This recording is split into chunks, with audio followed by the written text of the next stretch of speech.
Assalamualaikum warahmatullahi wabarakatuh. Pada video pembelajaran kali ini, saya akan mempelajari atau memperkenalkan tentang short functional text yang berupa notis pada materi pembelajaran kelas 8, materi pelajaran bahasa Inggris. Di sini kita akan mempelajari tentang struktur teks, fungsi sosial, serta unsur kebahasaan yang digunakan pada notis. Yang pertama kita akan membahas tentang definisi of notice. Pada definisi notice nanti kita akan bahas tentang social function of notice, types of notice, jenis strukturnya atau struktur teksnya, serta language feature yang berupa yaitu tata bahasa yang digunakan. Pengertian dari notice. Short notice is written or printed statement that give information or warning to people. Jadi notice atau peringatan pendek itu adalah suatu pernyataan yang di print yang memberikan informasi atau tanda kepada orang-orang. Tipe-tipe notice. Yang pertama yaitu berupa command. Command yaitu perintah. Contohnya notice flush toilet after using. Artinya sentor toilet setelah menggunakan. Yang kedua yaitu berupa caution, yaitu berupa peringatan. Contohnya avoid direct context. Tipe notice yang ketiga yaitu berupa larangan atau prohibition. Contohnya do not spray into eggs. Fungsi atau tujuan dari teks notice itu ada beberapa. Di antaranya A. To give instruction, memberikan petunjuk. B. To give direction, memberikan arahan. C. To ask people to, meminta orang supaya bla bla bla. To give advice, menganjurkan orang supaya. Selanjutnya juga ada to remind people to, mengingatkan seseorang supaya. To give warning, memberi peringatan. Atau B. Yaitu to prohibit people, itu melarang orang-orang. Sekarang jenis struktur yang digunakan atau ciri khusus yang digunakan pada teks notice diantaranya nomor 1 short text, teksnya berupa pendek, teksnya singkat. Nomor kedua yaitu easy to understand, mudah dipahami. Yang ketiga mostly use image, biasanya menggunakan gambar karena lebih mudah orang untuk menangkap dari makna teks notice. Tata bahasa yang digunakan pada teks notice yang pertama yaitu menggunakan using imperative words such as keep, don't, dan lain-lain. Sometimes it use exclamation mark atau berupa pasti menggunakan tanda seru.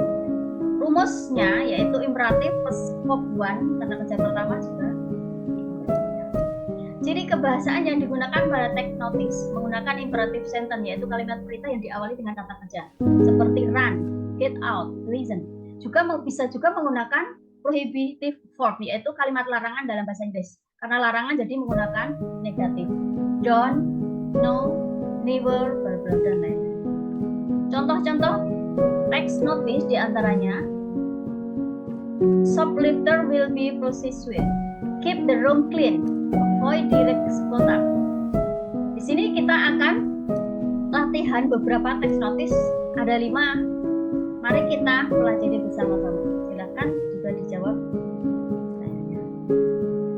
Oke, yang pertama, what is definition of notice? A. Notice is the text of symbol and containing long information. Jelas salah karena notice tidak menggunakan kalimat yang panjang. B. Notice is a text sent of via WhatsApp. Notif yang dikirimkan lewat WA. B. Salah. Notif is the text of symbol containing short information. Notice adalah teks yang berisi simbol yang berisi informasi secara pendek. Nah, mungkin ini jawabannya sih. Selanjutnya kita lihat yang B dulu. Notice adalah teks yang menghibur pembaca. Jadi jawaban yang paling tepat yaitu yang B. D. Yang kedua, notice digunakan titik-titik kecuali A untuk menghibur, to entertain, B to give information, memberikan informasi, C to give command, memberikan perintah, atau D memberikan petunjuk, direction atau petunjuk, atau kecuali yang mana? Jawabannya jelas A, memberikan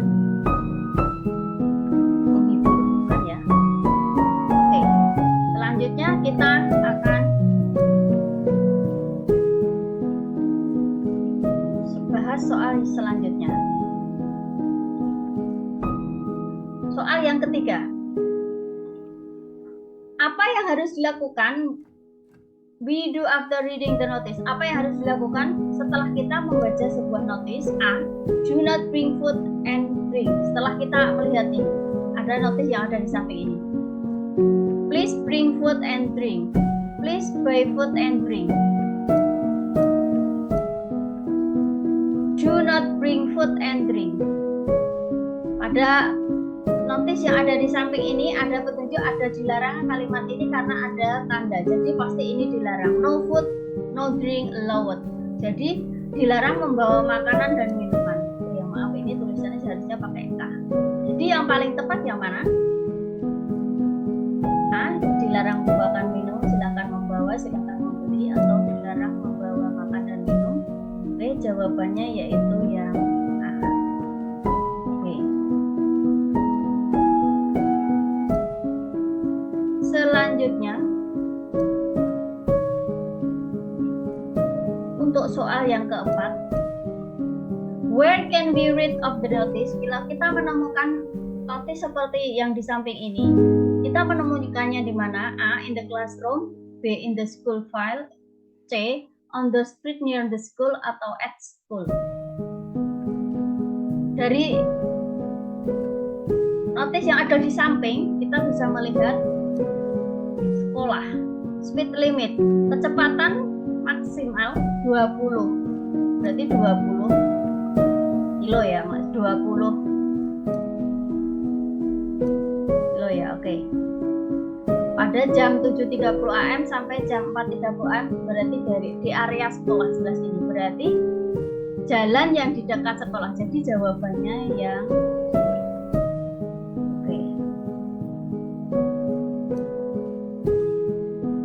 selanjutnya, soal yang terakhir. Jika kita ada tanda seperti ini dilarang masuk, what is the notice about? Berarti apa ya notice tentang yang ada di samping tentang apa? O. A. No entry, dilarang masuk. B. No turning, dilarang berputar.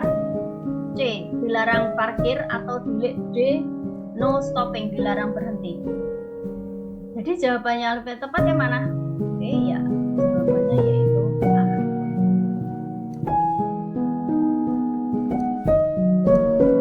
Terima kasih. Kita sudah